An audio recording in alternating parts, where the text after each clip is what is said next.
हम अपनी जुबान में कहें तो आज तो हर इंसान को अपने ऊपर फिटनेस ट्रेनिंग फर्ज समझना चाहिए कि फर्ज है, क्योंकि अल्लाह ने जिस्म को इस्तेमाल के लिए दिया, इस्तेमाल नहीं हो रहा तो उसमें खराबियां आ रही हैं। कुरान में अल्लाह फरमा रहा है, ला तक़तुलू अनफुसकुम, अपने जिस्म को कत्ल ना करो। इसकी तफसीर देखेंगे तो पता चलेगा कि अल्लाह फरमा रहे हैं कि जिस्म के साथ ऐसा कोई मामला ना करो कि आप उसको मौत तक पहुंचा दो। तो ये सारी चीजें इस एक आयत में आती है। हम सारी चीजों को फोकस करेंगे, लेकिन खाने का मौका आएगा जल्दी जल्दी। हकीकत यह है, खाना रखें और उसमें से केमिकल आने दें। अल्लाह ने ऐसा रखा है कि इंसान लुकमा रखेगा तो पूरा पानी छोड़ के आएगा, मुंह में से पानी निकलता है। जब तक पानी और लुकमा इतना मिक्स ना हो जाए कि इंसान को लगे कि अब लुकमा खत्म हो गया, फिर उसको पेट में जाना। ये डाइजेशन का सबसे अच्छा और इजी तरीका है। आपके पेट में कभी ब्लोटिंग नहीं होगी। इंसान खाने के बाद ब्लोट फील करता है, गैस लगता है और बहुत हेवी हो जाता है। इसकी वजह ये होता है कि ज्यादा फास्ट खा लेता है। अब इसको इतना लिक्विफाई करते हुए, लिक्विड के साथ मिला के कि पेट में जाए तो डाइजेस्ट करना आसान हो जाता है। तो इस तरह, और लोगों को मैंने जो फिटनेस इंडस्ट्री में देखा है, जो लोग अक्सर आते जाते हैं क्लाइंट्स, तो उनको देखा तो वो या तो मंडे का सोचते हैं या पहली तारीख का सोचते हैं या फिर जनवरी आती है उसका सोचते हैं। अब अगर मंडे गई तो वो सोचेंगे अब नेक्स्ट मंडे से करेंगे। वो पहली तारीख जाती है तो आइंदा पहली तारीख से पूरा महीना, और अगर जनवरी फेल गई तो फिर पूरा साल फेल जाता है। इसलिए इसके लिए बिल्कुल भी ना सोचें कि मैं कल से भी ना सोचे। अगर आपको फजर में ख्याल आया है तो आप फजर के बाद से शुरू कर दे, मगरिब बाद ख्याल आया है तो आप मगरिब के बाद से शुरू कर दे। हाँ, ये मामूल में सुबह का रखें।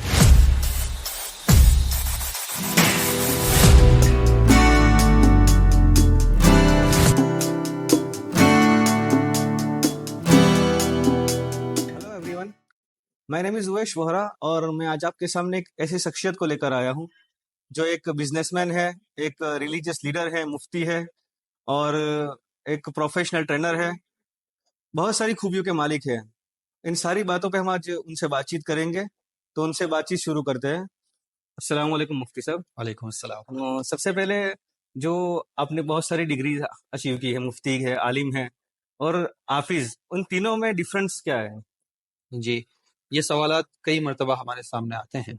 बुनियादी तौर पर देखें तो हाफिज उसे कहते हैं जिसने पूरा कुरान करीम हिफ्ज याद किया है, उसके दिल में कुरान करीम समाया हुआ है। फिर उसके बाद आता है आलिम।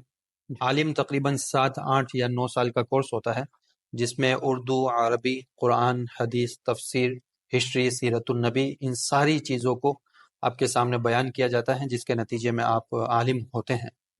और उसके बाद मुफ्ती हैं। तो आलिमियत की तकमील के बाद जब वह आप कंप्लीट कर लेते हैं तो उसके बाद तकरीबन 1 या 2 साल का कोर्स होता है कि कुरान और हदीस की रोशनी में आपको मसाइल कैसे निकालने हैं। तो ये पूरी तकमील के बाद आप मुफ्ती बनते हैं। और उसके बाद में अल्लाह के फजल व करम से आप में इतनी सलाहियत होती हैं, जब आप स्कॉलर्स के अंडर में ट्रेनिंग लेते हैं, कि आप कुरान और हदीस की रोशनी में अभी जो मसाइल आ रहे हैं वक्त के ताल्लुक से, वो आप लोगों के सामने बयान कर सकते हैं, रहबरी कर सकते हैं। राइट जी ये मुफ्ती साहब, हम देखें कि हिंदुस्तान का मुसलमान या फिर कहीं पे भी देखा जाए, जी वो अच्छी खासी दुनियावी नॉलेज हासिल करता है, बिजनेस क्लास में है, लेकिन वो अपने बच्चों को रिलीजियस लीडर्स नहीं बनाना चाहते हैं। वो डॉक्टर बनाना चाहते हैं, इंजीनियर बनाना चाहते हैं, दुनियावी किसी भी फील्ड में अपने बच्चों को आगे बढ़ाना चाहते हैं। जी लेकिन वो दुनिया दीन की जो लाइन्स है, जो रिलीजियस लाइन्स है, उसमें क्यों आगे बढ़ाना नहीं चाहते हैं? यानी मतलब ये है कि वो मौलवी बनाना, जी, हाफिज राइट, बनाना, राइट। मुफ्ती बनाना नहीं चाहते हैं। तो मैं अपनी अगर खुद की बात करूं तो मेरा फैमिली बैकग्राउंड जो है वो बिजनेस है। हम साल हर साल से माशाल्लाह अल्लाह का बड़ा फजल करम रहा है। और मैं अपने ऊपर बड़ा एहसान मानता हूं अल्लाह का, कि अल्लाह ने मेरे वालिदैन, हमारे घर वाले, हमारे भाई, इनके दिल में डाला कि हम इनको आलिमियत की तरफ आगे बढ़ाएं। कहीं ना कहीं दावत व तबलीग से हमारी निस्बत है और जिंदगियां उनकी भी जब बदली हैं, तो अक्सर माँ बाप का जब अल्लाह के रास्ते में वक्त लगता है तो वो पहले से इरादा करते हैं कि अगर मुझे लड़का हुआ तो मैं उसे हाफिज और आगे बढ़ाऊंगा। ये हर मुसलमान का इरादा, हर मुसलमान कपल इसका इरादा रखते हैं। लेकिन जब वो बड़ा होता है तो वो इरादे पीछे रह जाते हैं। अब उनका ख्वाब हो जाता है कि इंजीनियर बने, डॉक्टर बने, अब दुनियावी लाइन में आगे बने। तो कहीं ना कहीं हमारी जिंदगी में आखिरत की तरफ से ध्यान हमारा जो है फोकस हटा हुआ होता है। हमें लगता है कि मौलवी बनने के बाद उसका काम मस्जिद की इमामत रह जाएगी। हालांकि हम 1400 साल की हमारी हिस्ट्री देखते हैं तो इस्लामिक स्कॉलर हर वो हर फील्ड के अंदर माहिर हुआ करते थे। साइंटिस्ट भी होते थे, फिलोसोफर भी होते थे, वो लीडर भी होते थे, तहज्जुद गुजार भी होते थे, रूहानियत के मालिक भी होते थे। तो कहीं ना कहीं हमारा फोकस जो है वो आखिरत से इतना कम हो चुका कि हमें लगता है कि अगर ये मौलवी बना तो वो सिर्फ मस्जिद का इमाम होकर रह जाएगा। हालांकि अब ये भी गलत साबित हो रहा है। माशाल्लाह बड़े अच्छे घराने जिनका बैकग्राउंड बिजनेस है वो अपने बच्चों को आगे करते हैं, तो हर फील्ड के अंदर मौलवी आगे बढ़ते नजर आते हैं। माशाल्लाह मुफ्ती साहब, आपने दीन दीन के साथ साथ दुनियावी लाइन में भी बहुत कुछ अचीव किया है। जी आप उसके बारे में थोड़ा कुछ बताइए। जी, मेरा एक लंबे अरसे से मेरा इंटरेस्ट फिटनेस में रहा, एडवेंचर में रहा, और कहीं ना कहीं ये मुझे खून में अपने वालिद की तरफ से मिला। मैंने अपने वालिद से जब ये सारी बातें शेयर की तो उन्हें भी एक ज़माने में बड़ा शौक रहा। अल्लाह ने मुझ पर एहसान ये किया है कि वालिद को मौका नहीं मिला और अल्लाह ने मुझे मौका दिया। मैं आलिम बनने के बाद 6 साल के बाद अपने बेटे के साथ फैमिली के साथ हैदराबाद शिफ्ट हुआ और वहाँ मैंने मुफ्ती कोर्स किया। वहाँ मुझे बहुत अच्छा मौका मिला। तो सबसे पहले मैंने अपना शौक जो था मार्शल आर्ट्स का था, वो बचपने से था। तकरीबन मुझे याद है मैं 9 साल का था तब से मुझे ये शौक था और अल्लाह ने इसका मौका दिया 25 और 27 साल की उम्र में। तो मैं इफ्ता करने के साथ साथ मार्शल आर्ट्स खेलता था, प्रैक्टिस करता था, ट्रेनिंग लेता था, फाइट खेलता था। और साथ ही फिर मुझे स्केटिंग का मौका मिला। हैदराबाद में हमारे बहुत अच्छे ट्रेनर अब्बास भाई हैं, उन्होंने मुझे अच्छा मौका दिया। वो छोटे बच्चों को सिखाते हैं और इंटरनेशनल ओलंपिक तक उनके स्टूडेंट्स जाते हैं। उन्होंने मुझे मौका दिया और उन्होंने मुझे सिखाया। साथ में वहीं मैंने स्विमिंग सीखा, मैंने टेनिस, यानी हर तरह के स्पोर्ट्स में मुझे आगे बढ़ना था। और आगे इस तरह बढ़ना था कि मैं ऐसी उम्र को पहुंचा था कि उस उम्र के बाद मैं एडवांस लेवल नहीं जा सकता। तो मैंने कम से कम ये सोचा कि मैं हर एक से थोड़ा थोड़ा मजा ले लेता हूँ। तो अल्लाह का शुक्र है कि मैंने इन तमाम में, और साथ में एडवेंचर एक्टिविटीज की बात करें तो तकरीबन स्कूबा डाइविंग आप जानते हैं, ऑक्सीजन पहनकर जो समंदर की तह में जाते हैं, मैंने तकरीबन वो सर्टिफिकेशन किया उसका। पैराग्लाइडिंग जो कैनोपी बांधकर हम पहाड़ से जंप लगाते हैं, फिर उड़ते हैं, फिर आहिस्ता से लैंडिंग होती है, तकरीबन वो भी मैंने सर्टिफिकेशन किया। यानी मैंने जस्ट कोर्स ट्राई नहीं किया, मैं उसमें सर्टिफाइड हूँ और अल्हम्दुलिल्लाह आगे भी एडवांस लेवल तक जाने का इरादा है। मुफ्ती साहब, आप फिटनेस को भी बहुत ज्यादा इम्पोर्टेंस समझते हैं। जी बिल्कुल। इसका क्या रीजन होगा? इसका रीजन ये है कि बचपने से पहले शौक था, और जब शौक को हासिल करने के लिए उसके पीछे मेहनत की तो उसके बड़े फवाइद नजर आए। फवाइद ये है कि आपके जिस्म में दो चीजें हैं, एक आपका बाहरी जिस्म है और एक आपके अंदर रूह है, जिसे हम दिमाग कह सकते हैं, ब्रेन कह सकते हैं। तो अगर वो शांत है, वो पीसफुल है, तो आपका जिस्म अच्छा रहेगा।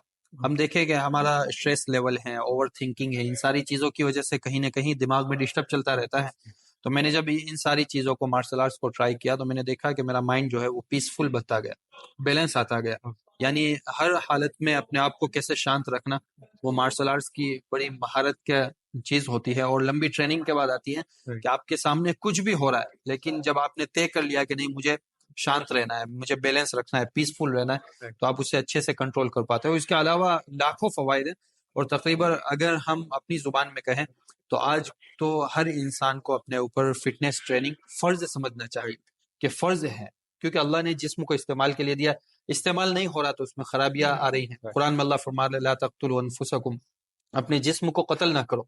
इसकी तफसीर देखेंगे तो पता चलेगा कि अल्लाह फरमा रहे हैं कि जिस्म के साथ ऐसा कोई मामला ना करो कि आप उसको मौत तक पहुंचा दो। तो ये सारी चीजें इस एक आयत में आ जाती है। जी जी मुफ्ती साहब, जिस तरीके से आपने बोला कि माइंड भी पीसफुल रहता है, यानी कि फिजिकल हेल्थ के साथ मेंटली हेल्थ भी हमारी अच्छी रहती है। जी, उसके बारे में थोड़ा डिटेल्स से कुरान और हदीस की मेंटल, रोशनी में आप बताइए। जी बिल्कुल। अगर कुरान करीम और हदीस की रोशनी में देखें तो कुरान ने आपको कई सारे ऐसे कॉन्सेप्ट दिए हैं कि आज दुनिया वाले, उनके सामने कोई मामला आता है तो वो सीधी दुनियावी आइडियोलॉजी की तरफ जाते हैं। कुरान करीम में जो तवक्कुल है, ट्रस्ट है, कुरान करीम में जो सब्र है, पेशेंस है, शुक्र है, ग्रेटिट्यूड है, ये सारी चीज़ें ऐसी हैं कि वो आपके दिमाग को कहीं ना कहीं पीसफुल बनाएगी। और बुनियाद जो होती है वो नज़रिया होता है, जिसे हम अकायद कहते हैं, अकीदा कहते हैं। अगर आपको वो नज़रिया देखने का सही है तो इंशाल्लाह आप जो है स्ट्रेस और डिप्रेशन वगैरह से अल्लाह की हिफाजत फरमाएंगे। जी मुफ्ती साहब, आप कौन सी फिजिकल एक्टिविटी इंजॉय करते हो जो मेंटली और फिजिकली दोनों में बहुत यूजफुल रहती है? जी, मेरी अगर फिजिकल एक्टिविटी देखे तो मैं किसी पर्टिकुलर कॉन्सेप्ट को फॉलो नहीं करता। अल्लाह का शुक्र है मैंने इन तमाम को मिक्सअप कर दिया।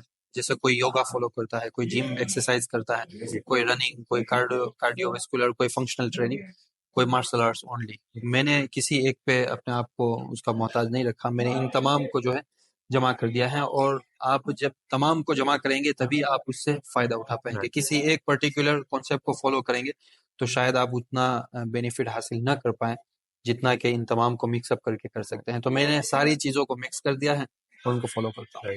जी मुफ्ती साहब, आप अपने जो फिटनेस डाइट्स है उसको किस तरीके से फॉलो करते हो डेली लाइफ में? देखिए, फिटनेस अगर डाइट की बात करें तो मेरा डाइट बड़ा आसान है। आसान इस ताल्लुक से है कि मैंने ज़िंदगी में से 3 चीज़ों को माइनस कर दिया है। बिल्कुल उसको उसकी तरफ जाना ही नहीं है और लंबे अरसे से मैं इन सारी चीज़ों से बचा हुआ हूँ। सबसे पहले देखें तो शुगर, जो बाहर हमें हमारे सामने शुगर फॉर्म के अंदर आती है, क्योंकि वो पूरा केमिकल है, वो नेचुरल चीज़ नहीं है। शुगर माइनस कर दिया। उसके अलावा फ्राई आइटम जो तेल में तली जाती है, अल्लाह का शुक्र है, अल्लाह ने हम तमाम को ऐसी ग़िज़ा दी है, खासकर हम मुसलमानों को, लेकिन हमने उसकी जो कुकिंग प्रोसेस है वो इतनी बिगाड़ रखी है कि वो अपना जो मेन हमको फ़ायदा देने चाहिए और इससे फ़ायदा हासिल करना चाहिए वो हम नहीं कर पाते। तो फ्राई आइटम बिल्कुल निकाल देना है। और तीसरी बात, मैदे से जो चीज़ें बनती है उसको निकाल दें। बाकी जितनी चीज़ें हैं आप एक लिमिट में अच्छी तरह से उसको प्रॉपर सेट करके खाते हैं तो उम्मीद है कि आपको कोई नुकसान नहीं देगी। कि अगर आपको अपनी बॉडी को पूरे फिजिकली फिट होना है तो डाइट कंपलसरी है? ऐसा कहते हैं, अगर परसेंटेज वाइज देखें अगर, कि 70% डाइट का काम है और 30% एक्सरसाइज का काम है। ये दोनों का कॉम्बिनेशन है तभी आप फिट रह पाएंगे। किसी एक चीज के जरिए से आप आज के दौर में नहीं रह पाएंगे। एक दौर वो था जब लोग नेचुरली ही फिट थे और आज ये है कि इसकी जरूरत हम तमाम के लिए लाजिम हो गई। Right sir. मुफ्ती साहब, आज के यंगस्टर्स के बारे में बात करें तो दिन ब दिन लेजीनेस उनके अंदर आती जाती है, जी वो फिटनेस के लेकर इतने सीरियस नहीं है। अगर हम देखना चाहे तो कहीं पे भी जाके देखें तो फिटनेस के लेकर यंगस्टर अब बहुत कुछ भी सीरियस ही नहीं लेते हैं। जी। ना तो डाइट को सीरियस लेते हैं, ना फिटनेस को सीरियस लेते हैं। तो आप उनके बारे में कुछ क्या क्या कहना चाहेंगे? हमें बड़े अफसोस की बात है कि हमारे यंगस्टर्स हैं वो किसी चीज़ को सीरियस नहीं लेते राइट। हैं। खासकर हमारे लिए अफसोस की बात यह भी है कि इस्लाम दी बेस्ट रिलीजियन है और हम सबसे उसको बड़ी नाशुक्री के साथ फॉलो कर रहे हैं। इस्लाम बेस्ट है लेकिन हमने उसको जिस तरह अदा करना चाहिए उसका हक नहीं किया है। अब हमारी पूरी लाइफस्टाइल, अब हम किसी एक पॉइंट पे बात करें इसकी बजाय हमारी जो लाइफस्टाइल है, सिर्फ यंगस्टर की नहीं, मुस्लिम फैमिलीज की, हमारे मुस्लिम एरियाज की, मुस्लिम सिटी की, वहां जाकर देखें तो आप शायद किसी को ये नहीं समझा सकते कि ये हमारा कल्चर है। आप किसी गैर को ले आओ जिसने कभी नहीं देखा है मजहब को, इस्लाम को, कुरान हदीस को, उसको आप ये नहीं कह सकते कि ये हमारा कल्चर है, ये हमारा ट्रेडिशन है। क्योंकि रसूल अकरम ने फरमाया कि रात को बातें नहीं करनी है सल्लल्लाहु अलैहि वसल्लम। हम रात को, हमारे सारे एरियाज जो हैं वो रात को भरे रहते हैं। रसूल अकरम का दस्तरखान देखें, हम जितना आप सल्लल्लाहु अलैहि वसल्लम से मोहब्बत करते हैं, उनको फॉलो करते हैं इबादत में, हर चीज में, तो इन चीजों में हमने उनको छोड़े रखा है। जैसे आपका दस्तरखान ये था, एक ही सालन एक वक्त पर खाते थे, ज्यादा आइटम्स आप सल्लल्लाहु अलैहि वसल्लम नहीं खाते। हफ्ते में 2 मरतबा आप रोजा रखते थे। आज इंटरमीडिएट फास्टिंग का कितना चर्चा है। लेकिन ये सारी चीजें हमारी किताबों तक महदूद है, हमने उसको प्रैक्टिकल जो है कभी अपनी जिंदगी में इम्प्लीमेंट नहीं किया। तो कोई एक चीज की हम बात नहीं कर सकते कि यंगस्टर इसके बारे में, हमारे यंग जनरेशन है वो फिक्रमंद नहीं है, किसी ताल्लुक से फिक्रमंद नहीं है।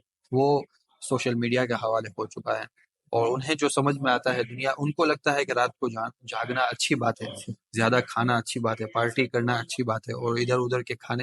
हालांकि ये सब के सब देखें तो इस्लाम में इसकी तालीमात नहीं मिलती, तो बड़े अफसोस की बात है। अल्लाह के नबी ने भी कहा है कि ईशा की नमाज के बाद फौरन सो जाओ ताकि तुम सुबह जल्दी उठ सको। हदीस में है कि ईशा के बाद कोई बातचीत, स्टोरी टेलिंग्स या कुछ भी आलतू फालतू बात नहीं करनी है। और हदीस में है पूरी कले उम्मती फी बुकुरिहा, कि मेरी उम्मत के लिए उसकी सुबह में बरकत है। बरकत के वक्त से महरूम हो जाए तो जो बरकत का वक्त नहीं। अब इसको अगर आप साइंटिफिक भी देखें तो हमारे जिस्म में जो ग्रोथ हार्मोन निकलता है उसका वक्त ही रात को है, सनसेट के बाद 9-10 बजे है। और ग्रोथ हार्मोन ही आपके जिस्म को खुश रखता है, अच्छा खूबसूरत बनाता है।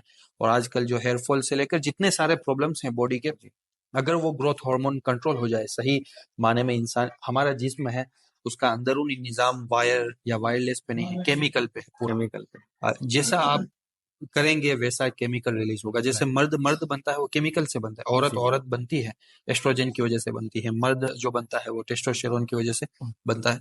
तो केमिकल अगर गड़बड़ हुई ना तो ये बड़ा गलत नतीजा निकलता है। अब ग्रोथ हार्मोन आपको वक्त पे न मिला तो आपका जिस्म, आप देखें, आप जिस्म की जितनी गड़बड़ी हो रही है वो सिर्फ उस ग्रोथ हार्मोन की वजह से हो रही है। जी राइट।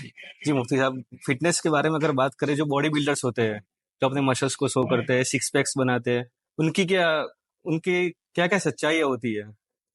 ये बड़ी कड़वी बात है। जी हकीकत ये है कि body builders, fitness, physique, classic physique, ये मैं उन तमाम की कैटेगरी की बात कर रहा जी हूँ। वो फिटनेस नहीं है, वो इलनेस है। इलनेस क्या समझ सकते हैं आप? सिकनेस है, वो बीमारी है। जी बीमारी इसलिए है कि वो जो कुछ आपको स्टेज पे नजर आता है, बाइसेप या चेस्ट या एब्स या लेग्स या कुछ भी नजर आता है, का हकीकत से ताल्लुक नहीं होता। हाँ, देखें, हम जब ये बात करते हैं तो वो कहेंगे कि हम इतनी मेहनत करते हैं, उनकी मेहनत को सलाम है।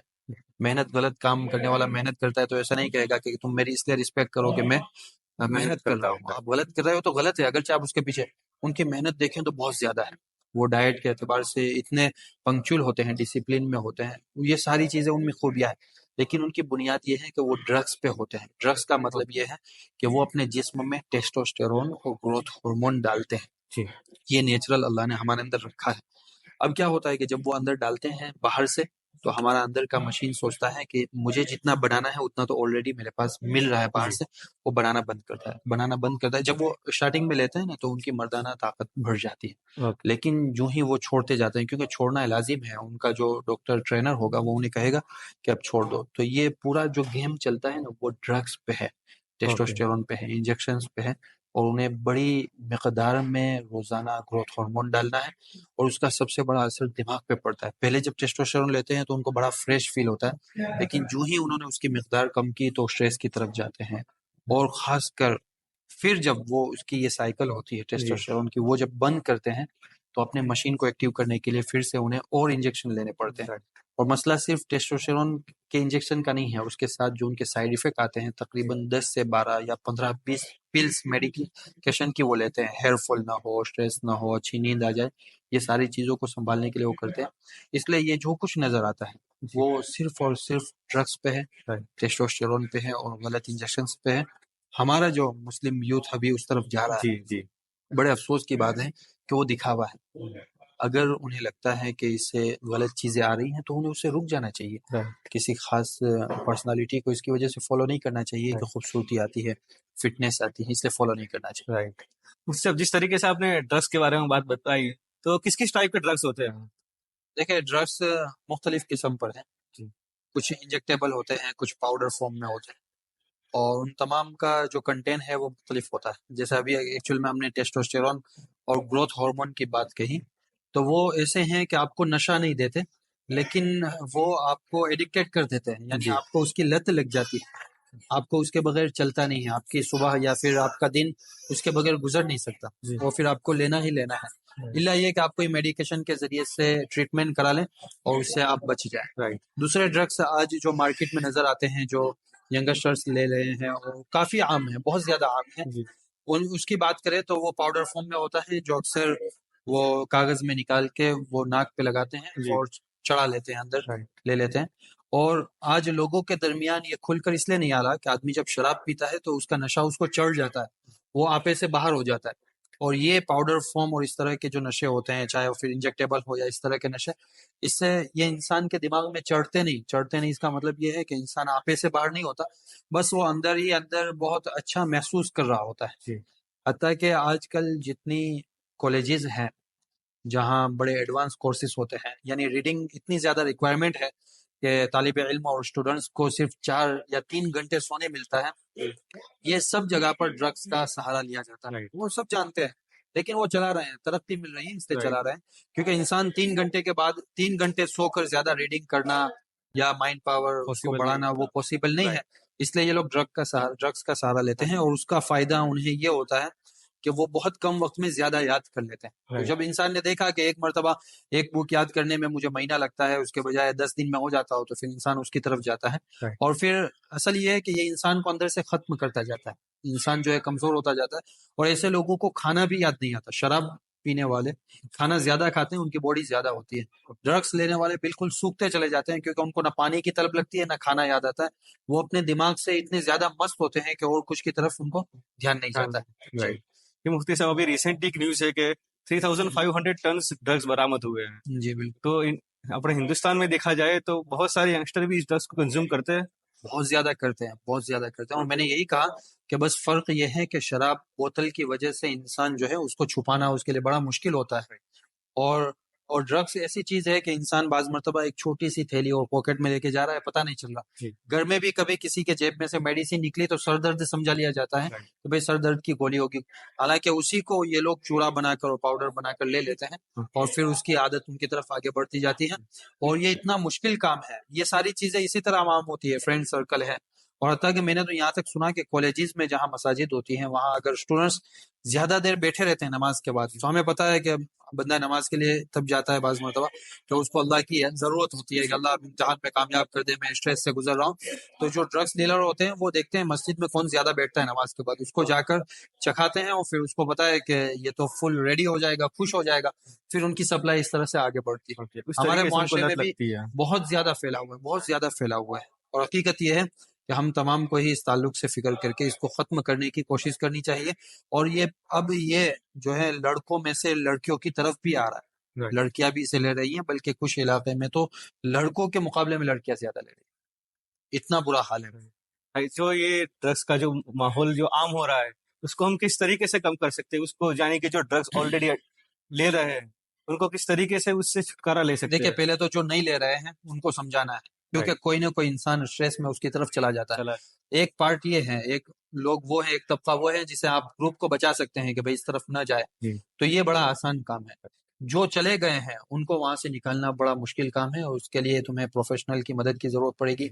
रिहाब सेंटर होते हैं, नशा मुक्ति हमारे यहाँ अभियान चलता है, जी। उसमें डॉक्टर्स वगैरह काम करते हैं, क्योंकि अगर उसने डायरेक्टली छोड़ दिया तो बहुत साइड इफेक्ट उसके जिस्म और दिमाग पे पड़ सकता है और मुमकिन है कि वो इंसान पागल हो जाए। राइट। इसके लिए अगर प्रोफेशनल्स का सहारा लिया जाए और कुछ मेडिकेशन इस्तेमाल करके आहिस्ता आहिस्ता वो छुड़ाया जाए तो इससे बड़ा आसान हो सकता है। राइट। राइट, अगर और यही है, डिस्कशन है इंसान जी, के साथ, उसको समझना है वो किन किन हालात की वजह से ड्रग्स ले रहा है और उसको समझाना है, तो लंबी मेहनत के बाद वहां से निकाल सकते ओके। ये मुफ्ती साहब, अगर हम फिटनेस के बारे में बात करें, तो आज के यंग जनरेशन में कौन सी ज्यादा एक्सरसाइज सबसे ज्यादा फिट होती है? कौन सी एक्सरसाइज सबसे ज्यादा करनी चाहिए? हैं। देखो अगर जवानों की बात करूं तो वही बॉलीवुड बॉलीवुड को फॉलो कर रहे हैं, जी। और उसको फॉलो करने के नतीजे में उनके सामने एक ही है, बॉडी बिल्डिंग। बॉडी बिल्डिंग का मतलब ये है कि आपके मसल्स अच्छे हों, आपके बाइसेप दिखें, आपके शोल्डर, आपकी चेस्ट, लेग, ये सब कुछ अलग अलग मसल है। अब अगर आप जिम में जाते हैं तो आपको पैटर्न दी जाएगी कि आपको मंडे चेस्ट करना है, फिर शोल्डर, फिर बाइसेप, ट्राइसेप, शोल्डर, इस तरह उन्होंने मसल्स को डिवाइड किया हुआ है। और फिर मेंटालिटी भी वही बन जाती है कि बस हमें मंडे यही करना है, ट्यूसडे यही करना है, उसके अलावा कुछ नहीं करते हैं। सिर्फ वो लिफ्टिंग, वेट लिफ्टिंग होती है। हाँ उसका फायदा होता है लेकिन उसके साथ उसका नुकसान भी होता है। साथ में मैं आपके साथ एक और चीज भी ऐड करूं, साथ में सप्लीमेंट लिया जाता है, वे प्रोटीन है, आइसोलेट है, वेट गेनर है, फिर BC डबल है, ग्लूटामाइन, क्रिएटिन, काफी सारी चीजें अगर इसमें डालते जाए तो अगर इंसान चाहे तो महीने में 2-3 लाख रुपए आराम से बॉडी बिल्डिंग के पीछे इंसान डाल सकता है। लेकिन ये सारी चीजें सप्लीमेंट है, इसको इस्तेमाल नहीं करनी चाहिए। लोग अगरचे उसको नेचुरल कहते हैं लेकिन कहीं ना कहीं उसका साइड इफेक्ट है। अल्लाह ने हम तमाम के लिए, खासकर मुसलमानों को, जो खाने की चीजें हम तमाम के लिए फराहम की है वो ऐसी चीजें हैं कि आपको किसी सप्लीमेंट की जरूरत नहीं पड़ेगी। अब हमारा मेन जो सवाल था कि हमारे लोग हैं वो अक्सर बॉडी बिल्डिंग की तरफ जाते हैं, वेट लिफ्टिंग से। उन्होंने बॉलीवुड को देखा है और बॉलीवुड इसी को प्रमोट करता है। हकीकत में इंटरनेशनल लेवली तौर पर बॉडी बिल्डिंग जो है वो ज्यादा मकबूल नहीं है। वो एक तबका कर रहा है, वो ठीक है। इंटरनेशनल लेवल पर मकबूल जो चीज है वो फंक्शनल ट्रेनिंग है। फंक्शनल ट्रेनिंग का मतलब ये है कि आप अपनी ट्रेनिंग के अंदर सारी चीजों को ऐड करो, आप ब्रीथिंग भी ऐड करो, आप कार्डियोवास्कुलर, अपने हार्ट को किस तरह स्ट्रांग बनाया जाए उसको भी ऐड करो, आप मूवमेंट ऐड करो, क्योंकि आप देखिए अल्लाह ने जिस्म को ऐसा बनाया है, इंसान उसको जैसा मोड़ेगा वैसा वो मुड़ता चला जाएगा। तो मूवमेंट भी एक एक्सरसाइज की पैटर्न है, आपको मूवमेंट करते जाना है। वो स्ट्रेचिंग है, फ्लेक्सिबिलिटी है, कैलिस्थेनिक है। कैलिस्थेनिक का मतलब यह है कि आपको सिर्फ अपनी बॉडी वेट का सहारा लेकर एक्सरसाइज करनी है। तो मैं जितने लोग अगर फिटनेस में इंटरेस्टेड है, होना चाहिए इंटरेस्टेड, अगर नहीं भी है तो उन्हें फिक्र ये करनी चाहिए कि हम इस तरह की एक्सरसाइज पैटर्न को फॉलो करें जिसमें ये सारी चीजें मिक्सअप हो। लेकिन इसके लिए आपको फिर प्रोफेशनल का सहारा लाजमी है।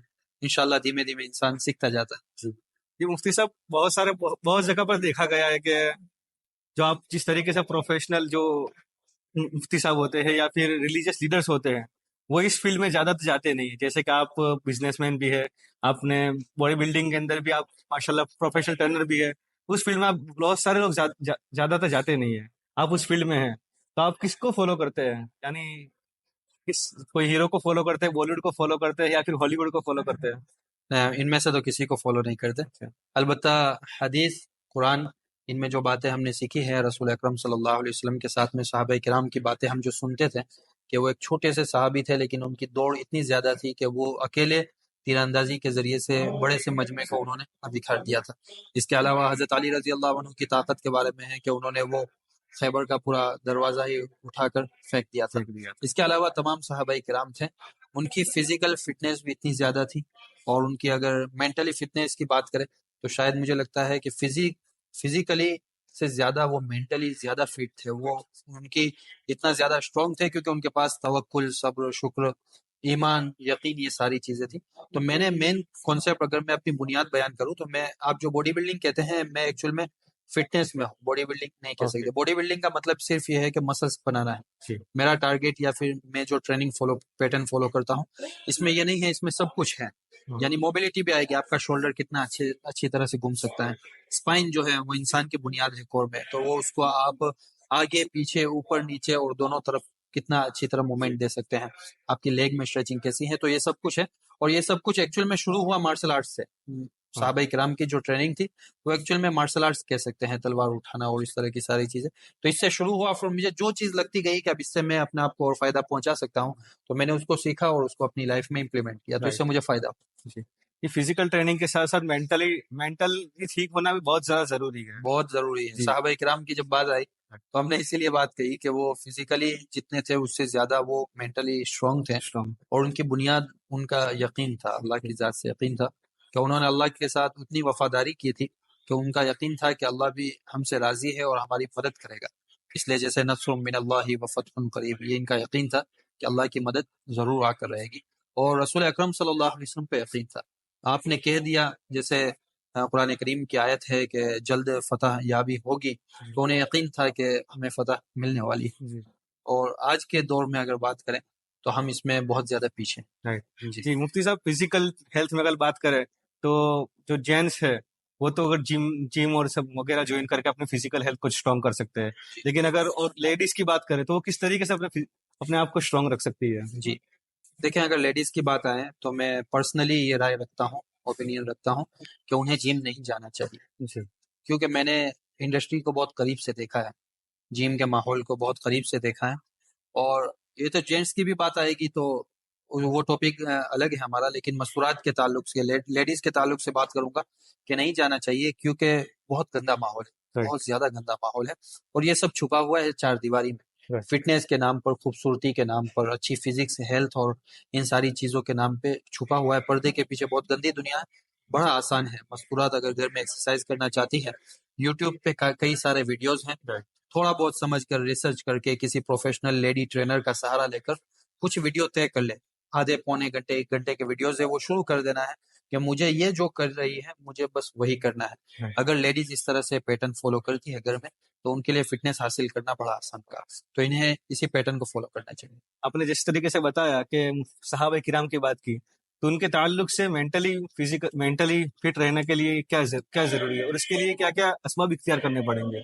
देखिए, असबाब से पहले अगर आप देखें आज के माहौल में, आज के दौर में इंसान जितना जिस्मानी कमजोर है उतना ही वो मेंटली कमजोर होता चला जाता है। और मेंटली जब हम बात करते हैं, किसी को सिर्फ मेंटल हेल्थ की बात करते हैं, तो उसे लगता है कि ये पागलपन की बात कर रहे हैं। पागलपन नहीं होता। जैसे जिस्म में आपका घुटना दर्द कर रहा है, तो उसे मुमकिन है दिमाग का आपका कोई फंक्शन जो है वीक हो उस ताल्लुक से, जो उसमें मुख्तलिफ जो केमिकल प्रोसेस होती है उस ताल्लुक से, कहीं आपका सब्र कम हो, कहीं आपका शुक्र कम हो, कहीं आपका तवक्कुल कम हो, कहीं आपका दुनिया को देखने का नजरिया कम हो, कहीं आप में खुद ये वीकनेस हो ओवर थिंकिंग की, कि आप हमेशा सोचते रहते हो। तो जब ये सारी बातें आती हैं तो ये पागलपन नहीं है, ये हमारी एक तरह की कमजोरी है, और उसको ओवरकम करने के लिए हमें समझना है कि मैं इन सारी चीजों से कैसे निकल सकता हूँ। और इसमें लेडीज भी आ गए, जेंट्स भी आ गए, छोटे भी आ गए, बड़े भी। आज हर कोई सफर कर रहा है। मेंटली हेल्थ की बात करें तो हर कोई इसको सफर कर रहा है। कोई ओवर थिंकिंग से सफर कर रहा है, कोई अकेलेपन से गुजर रहा है, किसी को दुनिया सोशल मीडिया के जरिए इतना परेशान है, उसको लग रहा है कि दुनिया में हर कोई तरक्की में है और मैं ही दुनिया में कुछ नहीं कर रहा हूँ। किसी को ये लग रहा है कि मेरा दुनिया में कुछ होने वाला ही नहीं है, मैं अपनी कामयाबी तक नहीं पहुंचूंगा।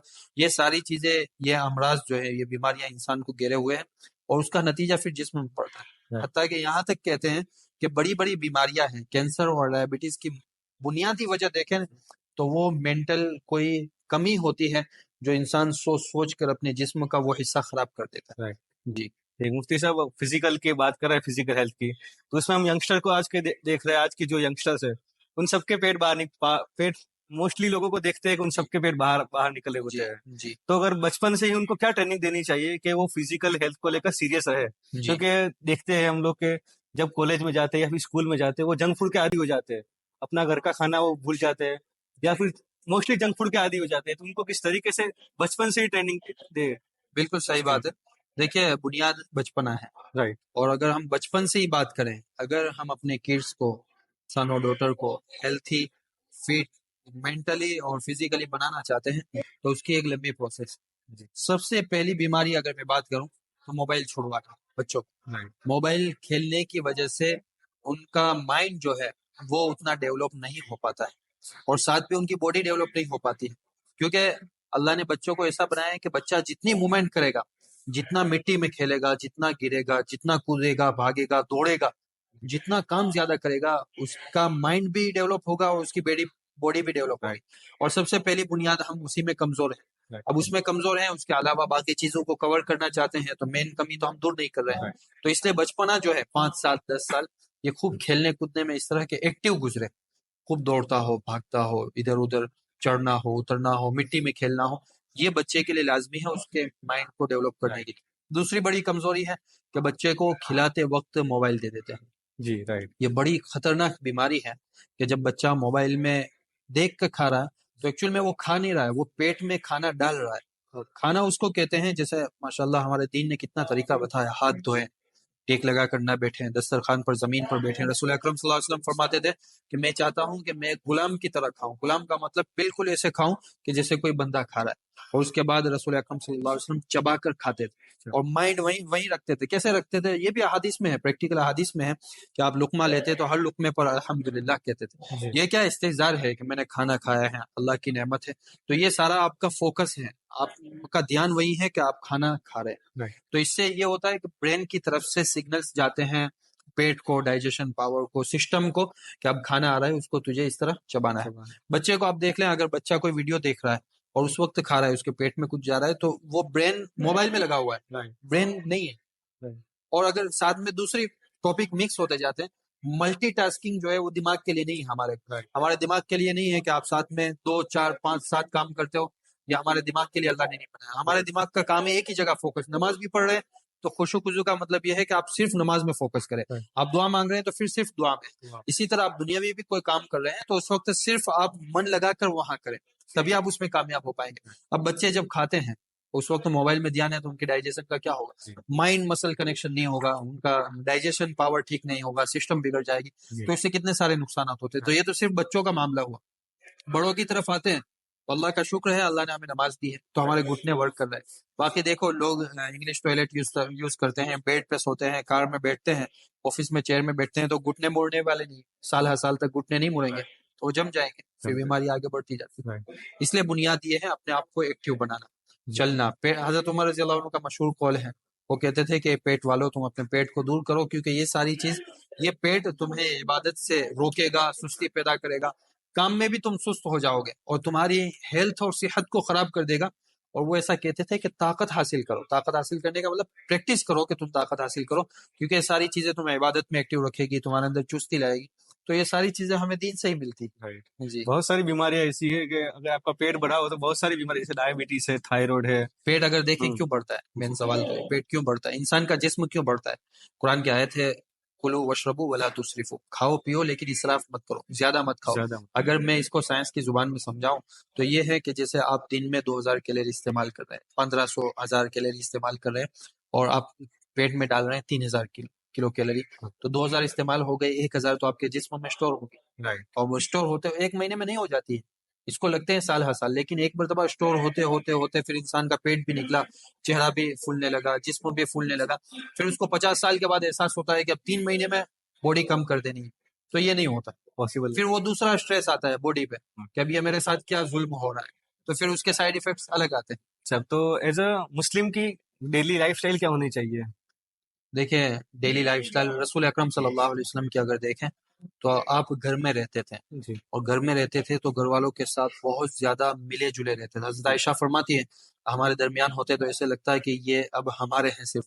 अजान होती तो हमें लगता है कि ये तो हमें जानते ही नहीं, आप सल्लल्लाहु अलैहि वसल्लम में से निकल जाते। तो पहला आपका जो सेंटर पॉइंट है आपके फोकस का, आपकी मोहब्बत का, इमोशनल अटैचमेंट का, ये सब कुछ आपका जो मेहनत है वो आपके घर के साथ लगे, राइट फैमिली मेंबर्स के साथ लगे, माँ बाप हैं, बीवी बच्चे हैं, भाई बहन हैं, जो पूरा जो रिश्तेदार है उन पे लगे।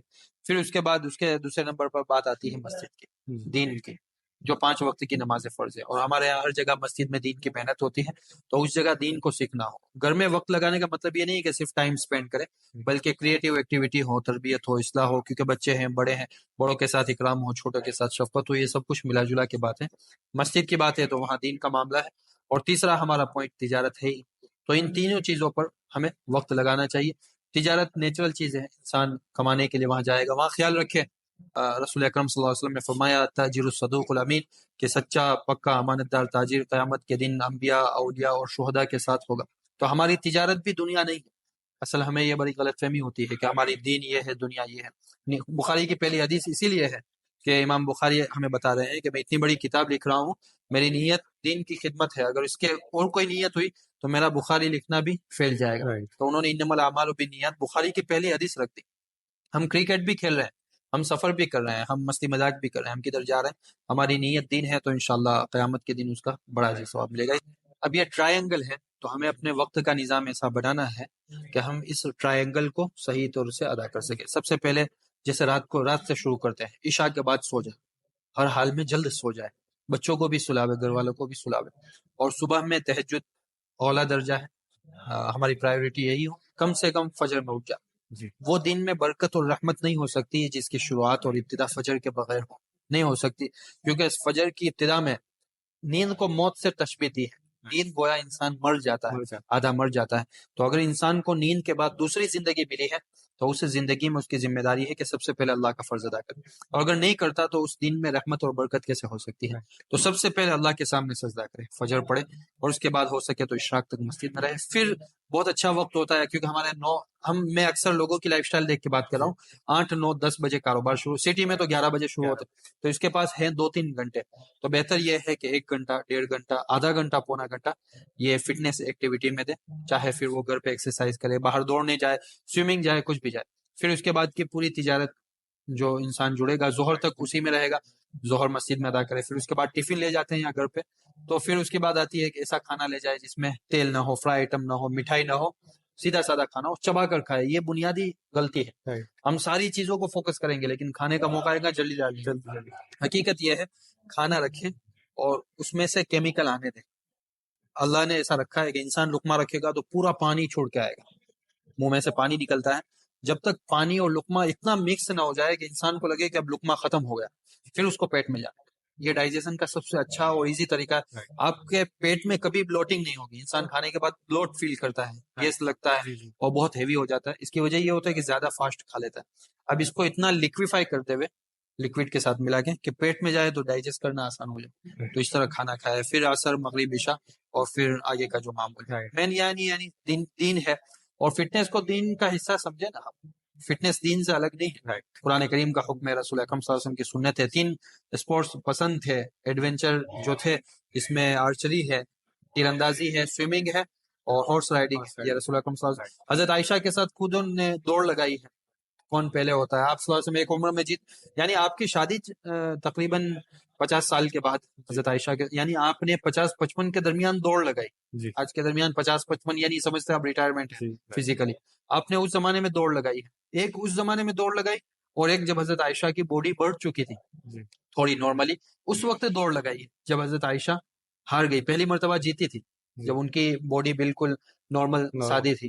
तो रसूल अकरम सल्लल्लाहु अलैहि वसल्लम ने उस जमाने में फरमाया कि तिल का भी तिल का, पहले मर्तबा हजरत आयशा जीती थी, और दूसरी मर्तबा रसूल अकरम सल्लल्लाहु अलैहि वसल्लम जीत गए। तो ये सारी चीजें दीन का हिस्सा है। राइट जी जी मुफ्ती साहब, एक फिजिकल फिट होने के लिए कितना टाइम लगता है? यानी कि हम जब जिम में एंटर होते हैं, यानी कभी भी मेंबरशिप प्लानिंग लेते हैं, तो उसमें ये दिखाते हैं कि 3 महीने में आपकी बॉडी बन जाएगी, या फिर 6 महीने में आपकी बॉडी बन जाएगी, तो मैक्सिमम टाइम कितना लगता है? देखिए, फिटनेस है ना, यह कोई डेस्टिनेशन नहीं है, जर्नी है। अब मुख्तलिफ उम्र के लिए मुख्तलिफ जवाब होगा। अगर कोई 15 साल का शुरू कर रहा है तो वो ऑलरेडी फिट है, जी वो शुरू करेगा तब से फिट है। अगर आप कहोगे बॉडी कितने टाइम में बनती है, तो वो उसका जवाब भी अलग अलग होगा। 40 साल वाला शुरू करेगा तो 10 साल भी लगाएगा, उसकी बॉडी नहीं बनेगी। 30 साल वाला शुरू करेगा तो उसको उस तरह का रिस्पॉन्स आएगा। मेन टेस्टोस्टेरोन लेवल मर्द का जो है जिस उम्र में हाई होता है, तो उसकी बॉडी जल्द बनती है। जल्द बॉडी को एक तरफ रखे, अगर फिटनेस की बात करें तो आप जब से एक्सरसाइज शुरू करते हो उस वक्त से आपकी बॉडी फिट होना शुरू हो जाती है। आपने आज एक्सरसाइज की तो बॉडी को लगा कि अब आज ये काम आया है तो कल भी आएगा, तो बॉडी इस तरह रिएक्ट करती है। दूसरे दिन किया, तीसरे दिन किया, 4 दिन, 10 दिन, फिर बॉडी को पता चल जाता है कि अब रोजाना ये काम हमसे लेगा। लिहाजा बॉडी अपने आप में चेंजेस शुरू करती है, गंदगी निकालती है, अपने आप को स्ट्रांग बनाना, फिट बनाना शुरू कर देती है। तो आप जब से एक्सरसाइज शुरू करते हैं, एक्टिविटी शुरू करते हैं, उसी वक्त से आपकी फिटनेस जर्नी शुरू हो जाती है और आप फिट होना शुरू हो जाते हैं। जी जी, बहुत बहुत शुक्रिया मुफ्ती साहब, आपने जी अपना वक्त दिया उसके लिए। लेकिन आप यंग जनरेशन को एक लास्ट मैसेज दें फिटनेस के लिए, ताकि हम जैसे लोग, मैं खुद अपनी बात करूं, बहुत सारे लोग ऐसे जो कल से करेंगे, कल से करेंगे, कल से करेंगे, लेकिन बहुत वक्त गुजर जाता है उनका जी और एक्सरसाइज उनकी शुरू नहीं हो पाती और एक एज चली जाती है एक्सरसाइज करने की। जी तो उनके बारे में आप थोड़ा उनको। देखिए, हदीस है, अगर किसी को लगता है कोई भी काम के ताल्लुक से उसके दिमाग में ये जवाब आता है कि मैं कल से करूंगा, तो समझ लेना चाहिए ये शैतान की तरफ से। जी हदीस में है अत-तस्वीफु मिन अमल शैतान। तस्वीफ का मतलब सिर्फ कल नहीं, अभी मैं बैठा हूँ, मुझे याद आया कुछ काम, मैंने सोचा कि 1 घंटे बाद करूंगा, ये भी तस्वीफ है, यानी बाद में कर लूंगा, ये तस्वीफ हुआ। और लिहाजा ये तस्वीफ शैतान की तरफ से है। और लोगों को मैंने जो फिटनेस इंडस्ट्री में देखा है, जो लोग अक्सर आते जाते हैं क्लाइंट्स, तो उनको देखा तो वो या तो मंडे का सोचते हैं, जी या 1 तारीख का सोचते हैं, या फिर जनवरी आती है उसका सोचते हैं। अब अगर मंडे गई तो वो सोचेंगे अब नेक्स्ट मंडे से करेंगे। वो 1 तारीख जाती है तो आइंदा 1 तारीख से पूरा महीना। और अगर जनवरी फेल गई तो पूरा फिर साल। पूरा साल फेल जाता है। इसलिए इसके लिए बिल्कुल भी ना सोचें कि मैं कल से भी ना सोचे। अगर आपको फजर में ख्याल आया है तो आप फजर के बाद से शुरू कर दे, मगरिब बाद ख्याल आया है तो आप मगरिब के बाद से शुरू कर दे। हाँ, ये मामूल में सुबह का रखे बेटर है। अगर वक्त नहीं मिलता तो आप रात को भी कर सकते हैं, उसमें कोई नहीं। जैसे काम है फिटनेस, जैसे हम एक्सरसाइज करते हैं ना, उसको एक्सरसाइज ना समझे, एक काम है। जैसे पहले के लोग क्या करते थे, फिट रहते थे, हम इसको मजदूरी ही समझते हैं कि मैं मजदूरी कर रहा हूँ, किसी भी वक्त इंसान कर सकता है। जी जी, बहुत बहुत शुक्रिया मुफ्ती साहब। जी बिल्कुल।